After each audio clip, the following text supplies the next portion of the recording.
Breaking news చూస్తున్నాం. ప్రజా సమస్యలపై అలుపెరగని పోరాటం చేసేందుకు కాంగ్రెస్ సమాయత్తమవుతుంది. భారత్ జోడో యాత్ర మునుగోడు ఎన్నికలు ముగియడం, ప్రస్తుతం ఎలాంటి ఎన్నికలు లేకపోవడంతో ప్రజా సమస్యలపై గలం విప్పేందుకు సిద్ధమైంది. ప్రధానంగా రైతు సమస్యలు, పోడు భూముల వ్యవహారం, ధాన్యం కొనుగోళ్లు, ఓబీసీ, నిరుద్యోగ సమస్యలపై పోరాటం చేసేందుకు సన్నాహాలు చేస్తుంది. ఇక ఇప్పటికే భూమి, వ్యవసాయ, రైతు సమస్యలపై ఫోకస్ చేసిన టీపీసీసీ బృందం నేడు సీఎస్ సోమేష్ కుమార్ తో భేటీ అయింది.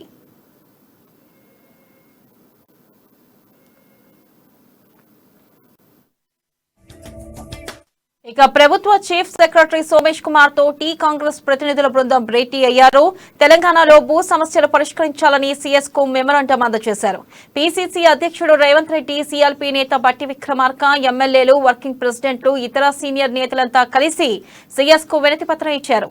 ధరణిని రద్దు చేసి పాత పద్ధతిని తీసుకురావాలని, నిషేధిత జాబితాలో పొరపాటుగా నమోదైన భూముల సమస్య పరిష్కరించాలని వినతి పత్రంలో పేర్కొన్నారు. అటవీ హక్కుల చట్టాన్ని అమలు చేసి పోడు భూములకు పట్టాలు ఇవ్వాలని కోరారు. కౌలు రైతు చట్టాన్ని అమలు చేసి కౌలు రైతులకు ప్రభుత్వ పథకాలు అమలు చేయాలని డిమాండ్ చేశారు.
బ్రేకింగ్ న్యూస్ చూస్తున్నా. ప్రజా సమస్యలపై అలుపెరగని పోరాటం చేసేందుకు కాంగ్రెస్ సమాయత్తమవుతుంది. భారత్ జోడో యాత్ర మునుగోడు ఎన్నికలు ముగియడం, ప్రస్తుతం ఎలాంటి ఎన్నికలు లేకపోవడంతో ప్రజా సమస్యలపై గలం విప్పేందుకు సిద్ధమైంది. ప్రధానంగా రైతు సమస్యలు, పోడు భూముల వ్యవహారం, ధాన్యం కొనుగోళ్లు, ఓబీసీ, నిరుద్యోగ సమస్యలపై పోరాటం చేసేందుకు సన్నాహాలు చేస్తుంది.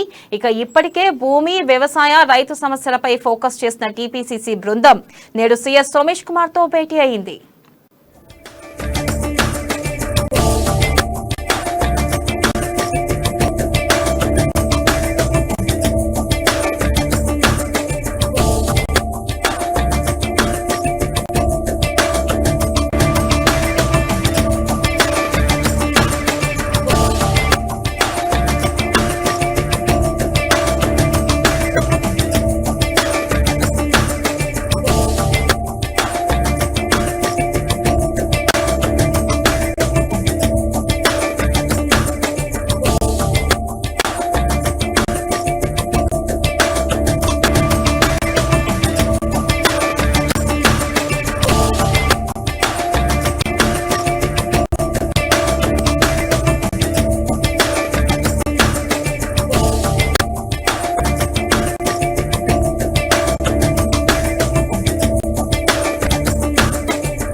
ఇక ప్రభుత్వ చీఫ్ సెక్రటరీ సోమేష్ కుమార్ తో కాంగ్రెస్ ప్రతినిధుల బృందం భేటీ అయ్యారు.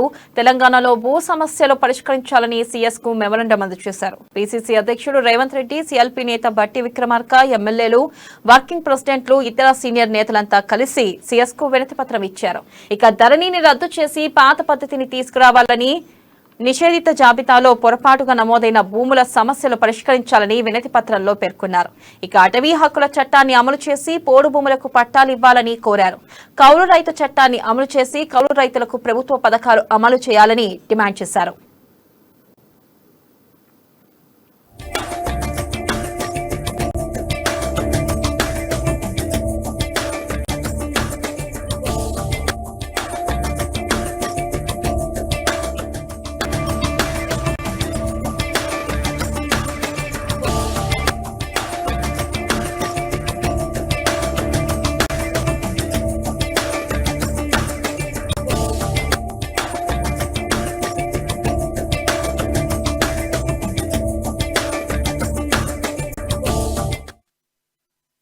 బ్రేకింగ్ న్యూస్ చూస్తున్నాం. ప్రజా సమస్యలపై అలుపెరగని పోరాటం చేసేందుకు కాంగ్రెస్ సమాయత్తమవుతుంది. భారత్ జోడో యాత్ర మునుగోడు ఎన్నికలు ముగియడం, ప్రస్తుతం ఎలాంటి ఎన్నికలు లేకపోవడంతో ప్రజా సమస్యలపై గలం విప్పేందుకు సిద్ధమైంది.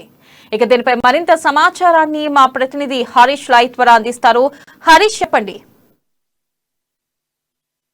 థ్యాంక్ యూ వెన్నెల. ఏదైతే భారత్ జోడో యాత్ర ద్వారా రాహుల్ గాంధీ తెలంగాణ కాంగ్రెస్లో కొత్త జోష్ నింపారని చెప్పవచ్చు. అయితే దాన్ని కంటిన్యూ చేస్తున్నారు. అదే వైబ్రేషన్ని ప్రజల్లో కంటిన్యూ చేసే విధంగా ఇక్కడ టీపీసీసీ ప్లాన్ చేసిందని చెప్పవచ్చు. ఇందులో భాగంగానే అంటే వచ్చే అసెంబ్లీ ఎన్నికలకు ఇంకా 10 నెలల కాలమే ఉంది కాబట్టి ఇప్పటి నుంచే కూడా ప్రజాక్షేత్రంలో కాంగ్రెస్ పార్టీ వెళ్లే విధంగా కూడా ఇక్కడ టీపీసీసీ ప్లాన్ చేసిందని చెప్పవచ్చు. మొత్తంగా ప్రజాక్షేత్రంలో ఉండే విధంగా ఈ 10 నెలలు ప్రజా సమస్యల పైన పోరుబాట పట్టేందుకు కాంగ్రెస్ పార్టీ వ్యూహాత్మకంగా ముందుకెళ్తుంది. అయితే ఈ నేపథ్యంలో ముందుగా ప్రధానంగా ఇక్కడ నిరుద్యోగ సమస్య కావచ్చు, రైతుల సమస్య కావచ్చు, ఉద్యోగుల సమస్య కావచ్చు. ప్రధానంగా ముందుగా ఈ రైతుల సమస్యను కాంగ్రెస్ పార్టీ తీసుకుందని చెప్పవచ్చు. దీనికి సంబంధించి కూడా గాంధీ భవన్లో మొన్న జూమ్ మీటింగ్ ద్వారా ఇక్కడ డీసీసీ నాయకులకు, ఇక్కడ ప్రతినిధులకు ఈ సమావేశం పైన కూడా ఒక క్లారిటీ ఇచ్చారు. అయితే దీనికి సంబంధించి ప్రధానంగా రైతు సమస్యలు, ధరణి పోర్టల్ సమస్యలు, రాష్ట్రంలో ఉన్న పోడు భూములు, అలాగే అసైన్ భూములకు సంబంధించిన ఒక 6 అంశాలపైన కూడా కాంగ్రెస్ పార్టీ పోరుకు సిద్ధమైందని చెప్పవచ్చు. అయితే ఈ రోజు నుంచి కూడా విడతల వారీగా ఈ రోజు 24, 30వ తేదీ, 5వ తేదీ వరకు కూడా కాంగ్రెస్ పార్టీ రాష్ట్ర వ్యాప్తంగా నిరసన కార్యక్రమాలకు కూడా పిలుపునిచ్చింది. అయితే దీనికి సంబంధించి ఈ రోజు తెలంగాణ సిఎస్ సోమేష్ కుమార్ కి వినతి పత్రం కూడా సమర్పించారు. అయితే తెలంగాణలో రైతులు పడుతున్న సమస్యలు ప్రధానంగా ధరణి పోర్టల్ ద్వారా ఇక్కడ తెలంగాణ రైతాంగంకి ఒక ధరణి పోర్టల్లో వివాదంగా మారినా కూడా ఒక కాలంని కూడా తొలగించాలని చెప్పి కూడా ఇక రేవంత్ ఈ వినతి పత్రంలో ఉంది. దీనికి సంబంధించి అంటే ఈ 6 ఇష్యూ పైన ప్రధానంగా తెలంగాణలో ఇప్పటికే 2600 కోట్ల రైతు రుణమాఫీ బకాయిలను కూడా రాష్ట్ర ప్రభుత్వం ఇప్పటి వరకు చేయలేదని చెప్పి, అలాగే ధరణి పోర్టల్, అలాగే వచ్చే వానాకాలంలో కూడా పంట నష్టపోయిన రైతులకు ఇప్పటి వరకు బకాయిలు చెల్లించలేదు. అలాగే ఇప్పుడు ప్రస్తుతం కొనసాగుతున్న వరిధాన్య సేకరణ పైన కూడా రాష్ట్ర ప్రభుత్వం తీసుకుంటున్న నిర్ణయాలకు రైతులు భారీగా నష్టపోతున్నారని చెప్పేసి కూడా కాంగ్రెస్ పార్టీ ఒక వినతి పత్రాన్ని సమర్పించారు. అలాగే ఈ నెల 24న మండల స్థాయి నిరసన కార్యక్రమం, అలాగే 30న నియోజకవర్గ స్థాయిలో నిరసన కూడా తెలియజేయనుంది. అలాగే 5వ తేదీన ఇక్కడ కలెక్టరేట్ రాష్ట్ర వ్యాప్తంగా అన్ని కలెక్టరేట్ల ముందు కూడా ఈ రైతు సమస్యలపైన, రైతాంగ సమస్యలపైన కూడా కాంగ్రెస్ పార్టీ భారీ ఎత్తున నిరసన కార్యక్రమాలకు దిగనుంది. ఈ నేపథ్యంలో కూడా దీనికి సంబంధించి కూడా ఇక్కడ ముఖ్య నేతలతో కలిసి ఈరోజు సోమేష్ కుమార్ కి వినతి పత్రం సమర్పించారు. అలాగే అంటే భవిష్యత్తులో కూడా కాంగ్రెస్ పార్టీ రైతాంగ సమస్యలే కాదు, ఈ 10 నెలల కాలానికి అనుగుణంగా అన్ని రాష్ట్రంలో కూడా టీఆర్ఎస్ ప్రభుత్వ వైఫల్యాన్ని, అలాగే కేంద్ర రాష్ట్ర ప్రభుత్వ వైఫల్యాన్ని ప్రజల్లో ఎండగట్టేందుకు కూడా ఈ కాంగ్రెస్ పార్టీ సమాయత్తమైందని చెప్పవచ్చు. ఈ నేపథ్యంలో ఈ రైతాంగ సమస్యలపైన ముందుగా పోరుకు సిద్ధమైందని చెప్పవచ్చు. వెన్నెల,